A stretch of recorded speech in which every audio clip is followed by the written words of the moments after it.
지금부터 윤석열 정부의 첫 대통령실을 이끌어갈 주요 인사들을 발표하겠습니다. 이 자리에는 김대기 대통령 비서실장 내정자께서 함께하고 계십니다.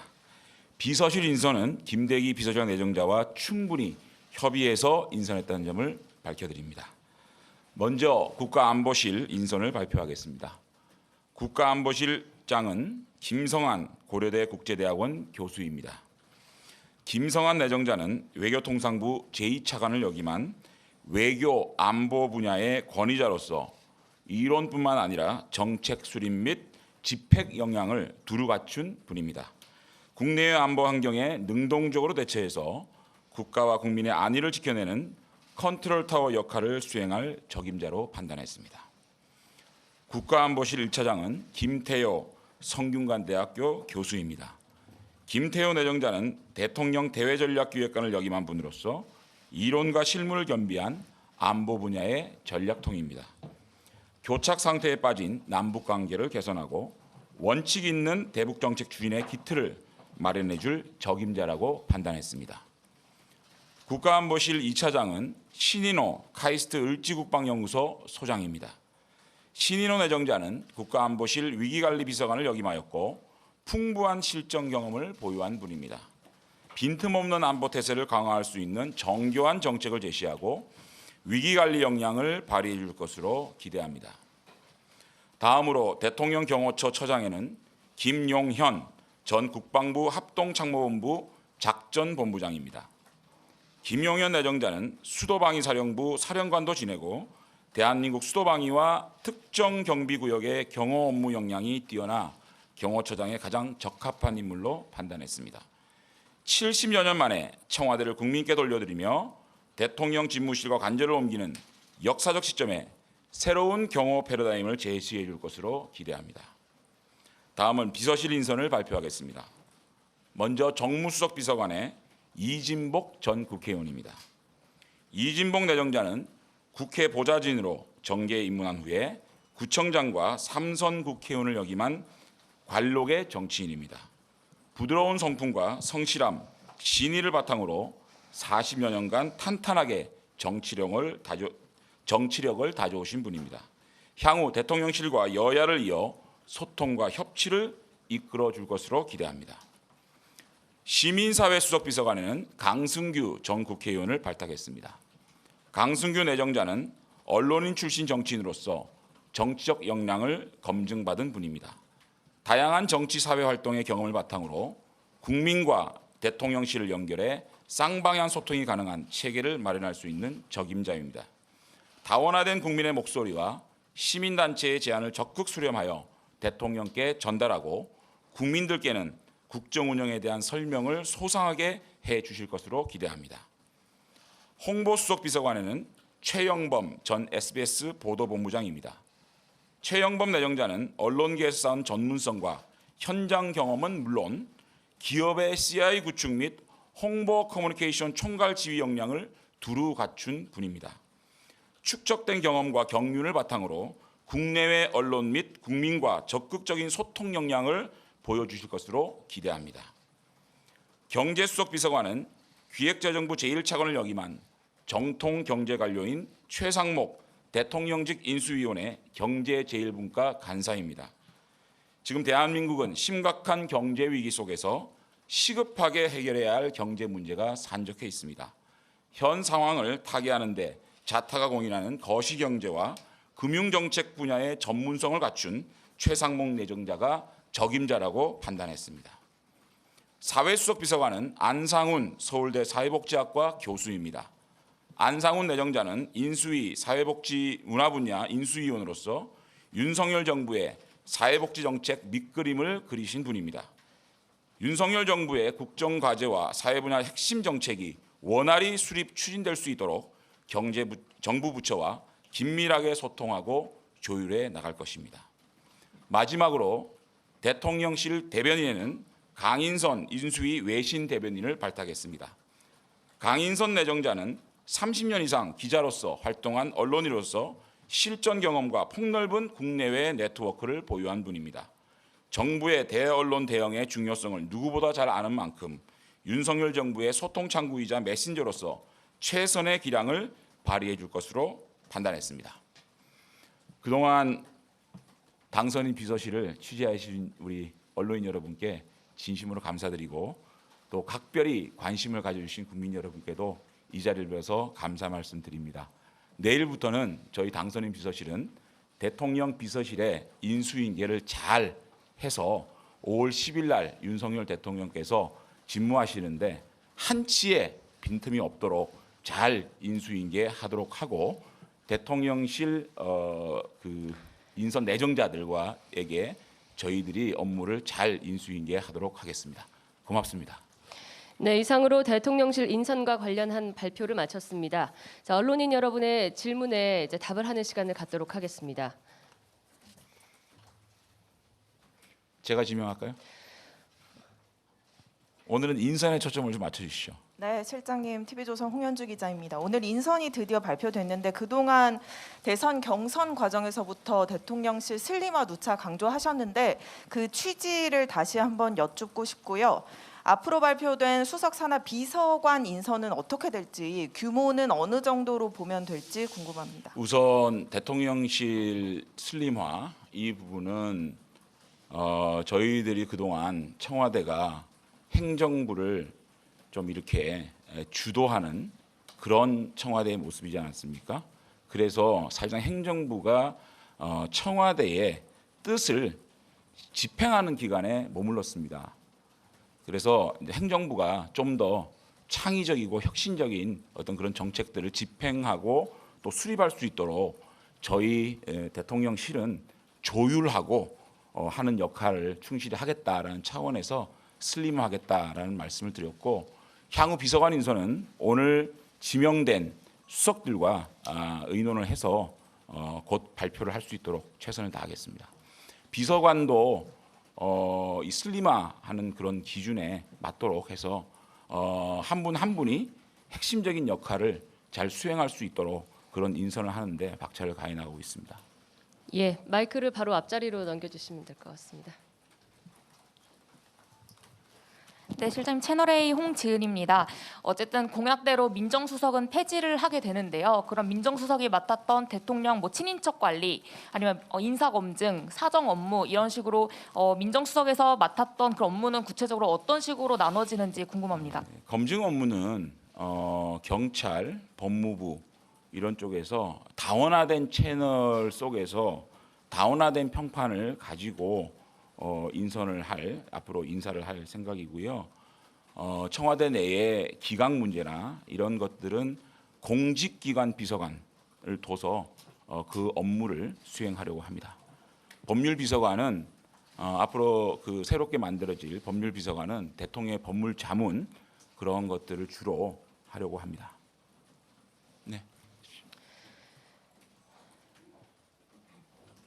매일경제 이종혁 기자입니다. 두 가지 여쭙고 싶은데 우선 이제 그 민관 합동위원회에 대해서도 되게 관심이 많은데 혹시 언제쯤 저희가 윤곽을 기대할 수 있을지, 그리고 이게 대통령 비서실 슬림화로 조직이 축소되면 정책 조율 역량 약화 등 이제 어떤 문제가 생길 수 있다는 지적이 있는데 어떻게 보시고 계시는지 이 민간합동위원회는 저희들이 급하게 서두르지 않겠습니다. 한 분 한 분 좋은 민간의 전문가들을 모시고 또 관에서도 여기에 적합한 소통에 능한 그런 분들을 모셔서 민간위원회를 발족할 생각입니다. 그래서 조금 더 시간을 가지고 인선을 하겠다라는 말씀을 드리고, 또 하나는 그 슬림화에 따른 조율 기능의 약화 이런 것들을 걱정하시는데 뭐 잘 아시겠지만 우리 김대기 비서실장 내정자께서도 정책 분야에서는 탁월한 역량을 가지고 계신 분입니다. 아시겠지만 행정관, 선임행정관, 비서관, 수석비서관, 정책실장, 이번에는 대통령 비서실장까지 참 보기 드문 그 경륜을 가지신 분입니다. 그렇기 때문에 제가 볼 때는 업무의 조율 이런 것에 대해서 한치의 누수가 없을 것이다라는 감히 말씀을 드리고요. 그다음에 한 분 한 분의 인선이 왜 이렇게 늦어지느냐, 그 이유가 슬림화된 조율의 문제점이 없도록 하기 위해서 그런 역량들을 구체적으로 검증하기 위해 시간이 좀 걸리는 겁니다. 그래서 한치의 누수 없도록 그렇게 노력을 하겠습니다. 네, 이 자리에 그 대통령 비서실장 내정자이신 우리 김대기 실장님도 함께하고 계시는데요. 질문은 같이 해주셔도 괜찮겠습니다. 올라오시죠, 실장님. 예, 예. 자, 연합 이동환 기자님.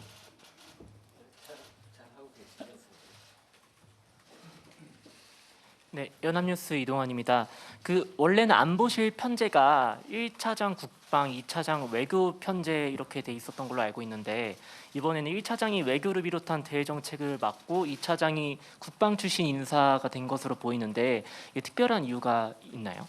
특별한 의미라기보다는 좀 더 작지만 효율적인 대통령실의 체제 구축이라는 측면에서 그렇게 이해해 주시면 좋겠고, 어차피 지금은 안보 국방이 외교와 뗄래야 뗄 수 없는 사정이지 않겠습니까? 그리고 지금 대한민국 외교가 너무 어려워져 있고, 특히 사강 외교가 참 뭐라 그럴까요? 이거 정상화시켜야 될 필요가 있지 않겠습니까? 그래서 1차장, 2차장을 이렇게 역할 분담을 했다라고 말씀을 드리겠습니다. 예. 두 분 차례로 드리겠습니다. 질문을 몇 개만 받기로 했는데. 네, 당선인님께서 오늘 직접 발표를 안 하신 이유는 있는 건지 궁금하고요. 법률 비서관의 주진우 변호사 얘기 있는데 이거는 맞는 건지도 궁금합니다. 그러면 오늘 발표를 했겠죠? 그죠? 그러니까 비서관 누구누구를 어떻게 발표한다는 거는 여러분이 조금만 기다려 주시면 좋겠고요. 대통령이 직접 발표 안 하신 이유는 오늘 또 일정이 계시고 또 청와대는 참모진입니다. 참모진이고 국무위원과는 조금 다르지 않겠습니까? 그런 차원에서 오늘 제가 발표를 했다는 말씀을 드립니다. 자, 두 분만 질문을 더 받고 마치겠습니다. 예. 예, 저 뉴시스 김승민이라고 합니다. 시민사회 수석 관련해서 두 가지만 여쭙고 싶은데요.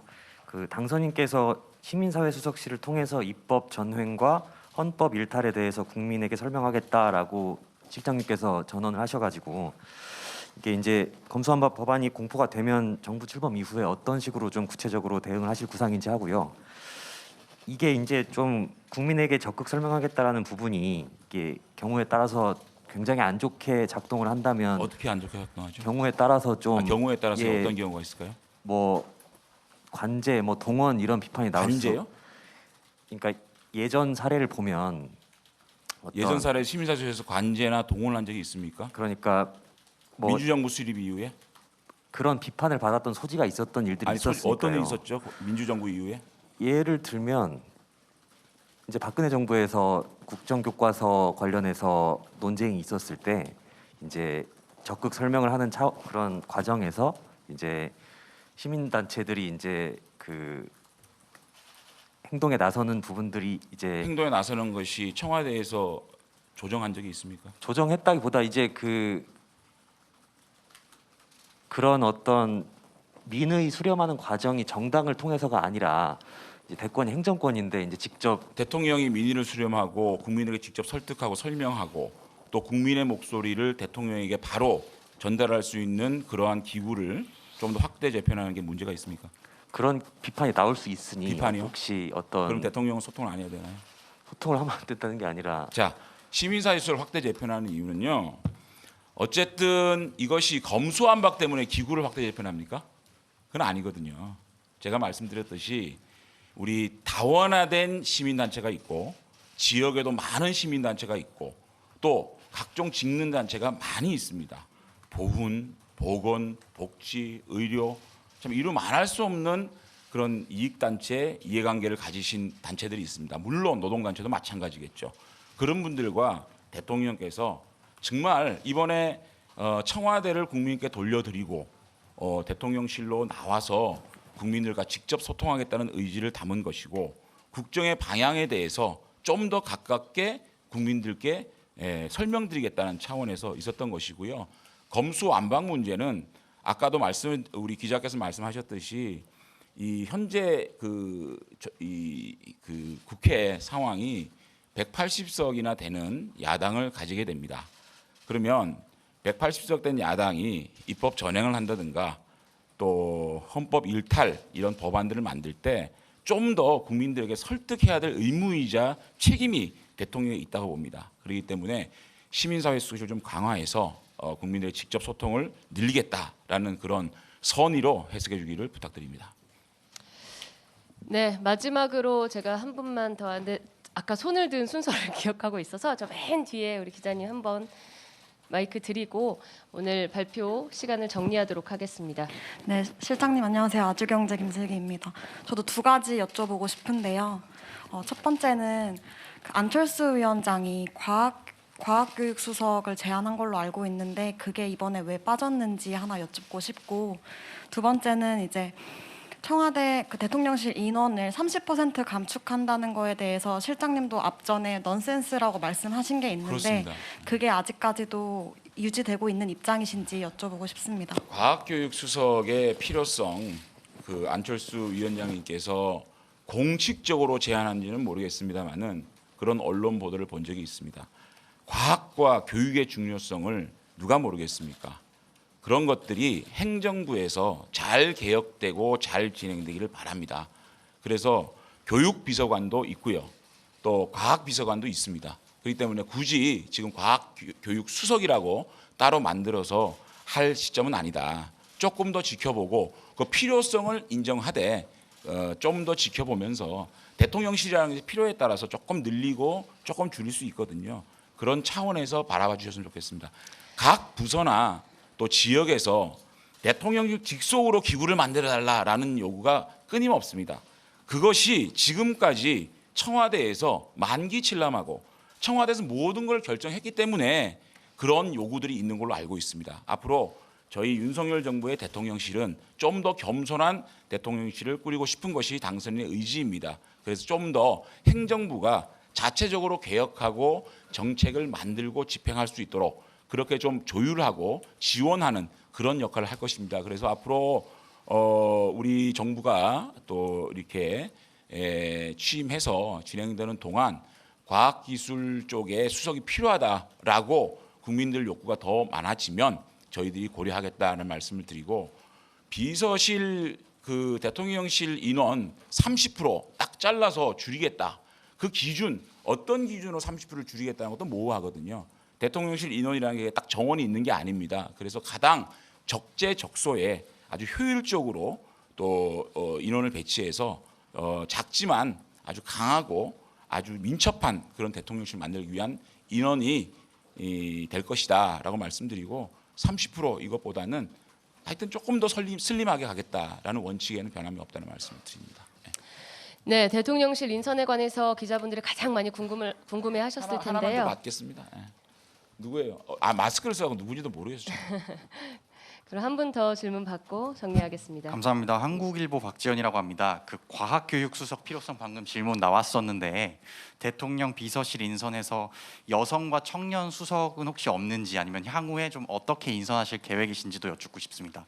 청년들의 목소리를 적극적으로 수렴하겠다는 의지에는 변함이 없고요. 각 비서실, 수석실의 행정관으로 각 분야별로 청년들이 많이 좀 들어갈 수 있도록 향후 인선에서 노력을 하겠다라는 차원에서 이해해 주시면 좋겠고요. 어쨌든 사회수석실에서 그러한 인구 부분, 아동 부분, 가족 부분을 담아낼 수 있도록, 또 특히 우리 사회수석께서 사회복지 쪽의 전문가입니다. 그런 차원에서 수석이께서 그런 문제들을 각별히 챙기실 것이라고 말씀드리겠습니다. 네, 대통령실에 관한 아주 가장 자세한 대답을 오늘 들으셨을 거라고 생각을 하고 오늘 질의응답 시간을 마치도록 하겠습니다. 고맙습니다. 예.